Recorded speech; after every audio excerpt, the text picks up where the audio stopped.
This is the KMD Clutch Wireless Gamedeck for Nintendo Switch and Switch OLED, sporting those classic GameCube colors. I've been using this grip for a few hours now, and while I like the comfort and features it offers, it does have a few problems. But first, let's dive into the few things you get in the box. The grip itself, a quick start guide, and a cable with two USB-Cs at the end so you can charge the Switch and the grip at the same time if you get to that point. The battery life for the grip is roughly 15 hours, or so it says on the front of the box. Given that it doesn't plug into the Switch, it doesn't stay charged for as long as the console stays charged, like the Joy-Cons work. Here you simply slide the Switch in, lock it in place with the two back latches, connect it via Bluetooth, and you're all set. So because it's a wireless grip, you could use it as its own controller with the Switch docked, which I've done, and it felt a little weird since it's way wider than a normal controller, but it's there if you need it as an option.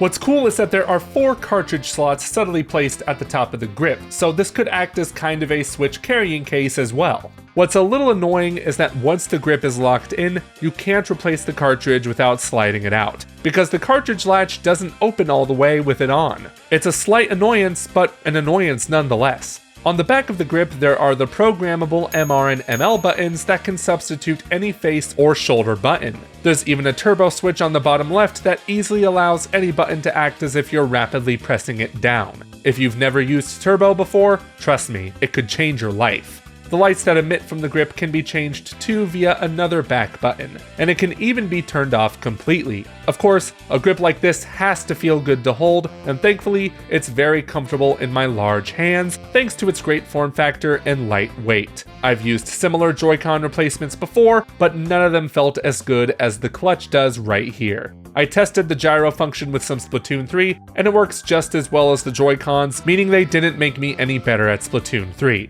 However, the rumble feature is a bit too intense for my liking. It can be adjusted by holding down all the shoulder buttons for a few seconds, but I can never find the sweet spot between the 3 settings, those being off, intense, and too intense. While it didn't bother me too much, I could see it annoying anyone sitting next to me on a couch, bus, or a plane.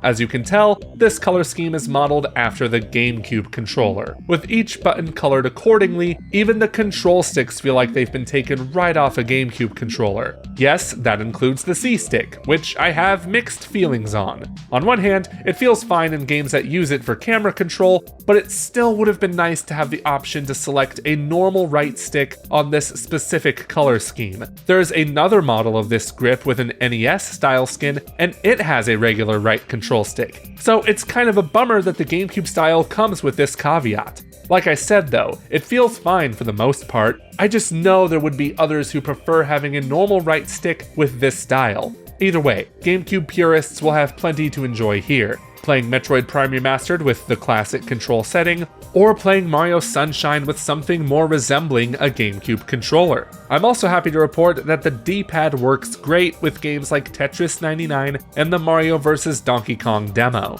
Not once have I had any issues with it.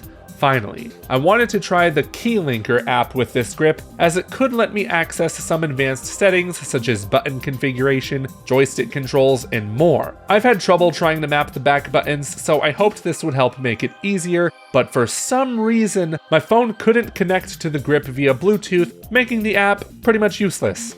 Ultimately, the KMD Clutch is a solid grip for the Switch, but it's not perfect, as it can feel intrusive blocking the cartridge hatch and needing its own separate charging slot instead of connecting to the Switch to remain charged that way. I also found it difficult to map the back buttons, and the app was no help whatsoever. Thankfully, everything else about the grip is fine. It's lightweight, comfortable to hold, and has a useful turbo switch. So in spite of its flaws, I'd still recommend the KMD Clutch Wireless Gamedeck to anyone looking for a solid Switch grip with some additional features. That, and it's just so stinking comfortable. Like I'm holding it in my hand as I narrate this video, that's how comfortable it is. So if you want to pick one of these up for yourself, check out our affiliate link in the description below.